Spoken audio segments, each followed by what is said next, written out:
Hello hi and नमस्ते सबैजनालाई। आज चाहिँ म मेरो पहिलो भ्लग बनाउन जाँदैछु। सो कस्तो हुन्छ हजुरहरूले हेरेर लाइक कमेन्ट गरिदिनु होला, सब्सक्राइब पनि गरिदिनु होला। हामी चाहिँ अहिले यो क्रोएसियाको पोयाप्नो भन्ने ठाउँमा छु। जागिर नजिकै हो। यहाँदेखिको जागिर जान चाहिँ ट्रेनमा 40 मिनट लाग्छ।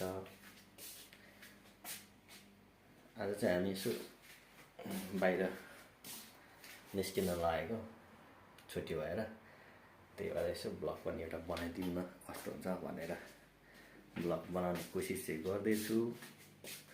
तपाईँहरूले कस्तो हुन्छ लाइक कमेन्ट गरिदिनु होला, सब्सक्राइब पनि गरिदिनु होला। म चाहिँ अहिले यो किचन, हाम्रो किचनबाट ब्लग बनाउन स्टार्ट गरेको।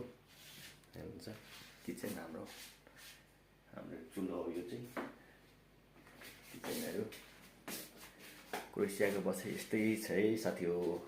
के गर्ने, दुःख छ। युरोप भनेर मात्रै हुँदैन, विदेश गाह्रो छ। विदेश कस्तो हुन्छ भन्ने विदेश जानु मात्रै थाहा हुन्छ है। त्यही भएर अलिक विदेश आउँदा चाहिँ काम गर्न सक्छु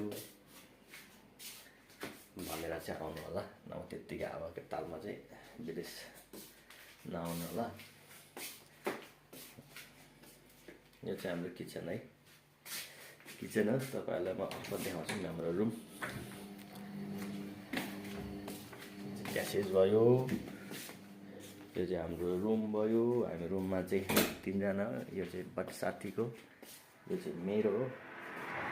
यहाँ चाहिँ यता भाइ छ, भाइ चाहिँ अर्को ठाउँमा बस्छ अहिले। यहाँनिर घरबेटीले तन्नाहरू ल्याइदिएको रहेछ चेन्ज गर्नको लागि।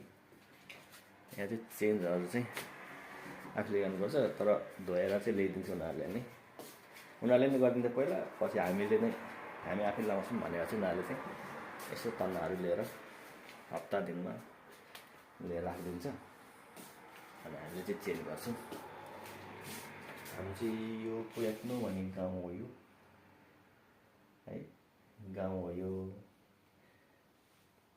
प्रायः जस्तो क्रोएसियामा धेरै चाहिँ गाउँ नै छ क्या, गाउँ नै सक्नुहुन्छ।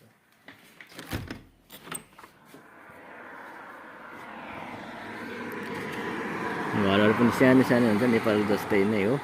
त्यस्तो ठुल्ठुलो चाहिँ हुँदैन गाउँतिर।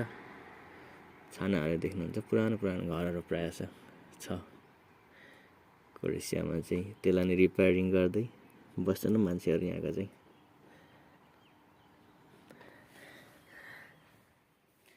फाइनल्ली गाइज हामी चाहिँ रेडी भइसक्यो। टक्कसँग लगाएर हामी चाहिँ हिँड्न लागेको। Then hi Come.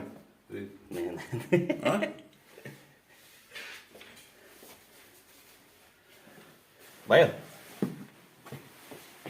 ल जाऊ।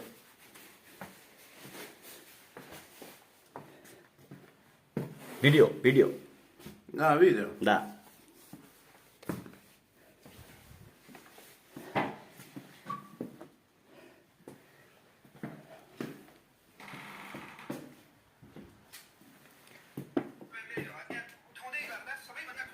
भयो जाऊ ल।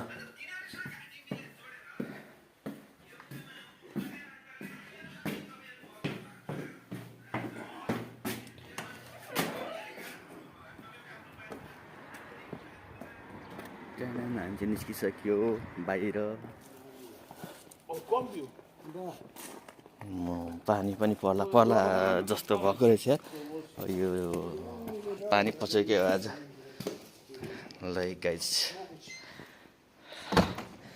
हामी चाहिँ अब लाग्यो बाटो। पानी पर्छ कि क्या हो यार। आइदे हाँ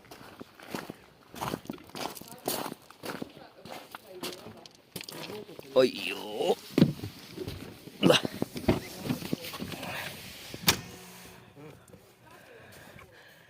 हामी चाहिँ अब बाटो लाग्यो। के छ पुरा के भन्नु न रोक त्यसो म युट्युब सिट्युबमा देखेदिने लाज लाग्छ मलाई पनि लाज हल्का लागिरहेछ त्यही पनि के हेर्ने मैले त्यही भएर मैले फोटो नि अपलोड गर्दैन हाम्रो बड्डा त एकदम लजारो छ क्या फेरि केटीहरूसँग बोल्दै बोल्दैन टिकटकमा चाहिँ यो हल्ला गरेर केटीहरूलाई भाउजू र साली भनेर हैरान गर्छ ल गाइज हाम्रो चाहिँ यस्तै छ त्यहाँ त फोटो देखिँदैन नि नाम मात्र जान्छ नाम पनि अझ नामै थाहा छैन मेरो त्यतिकै रोकाम अगार मेरो मैले पासपोर्टमा क्याप छ दागता नाम के छ त्यतिकै टिकटक बनाएको छैन तपाईँले टिकटक बनाएको छ त टिकटकमा गइहाल्छ नि अनि त्यही पासपोर्टको नाम छैन मेरो क्रोएसियाको गाउँ यस्तै छ है लास्टको नाम छ शिवराम के गाउँहरू यस्तै हो घरहरू चाहिँ बाहिरबाट हेर्दाखेरि पुरानो पुरानो भित्र चाहिँ एकदम दामी दामी हुन्छ है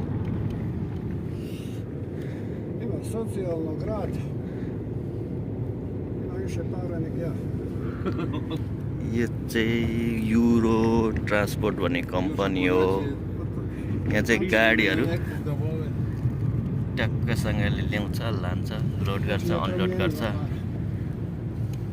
यो चाहिँ युरोपभरि जाने होला सायद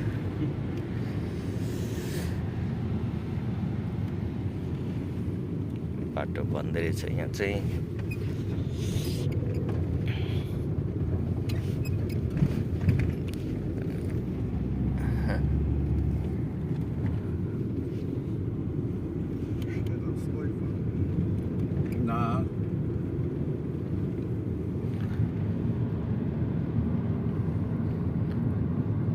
त्यही छ क्रोएसिया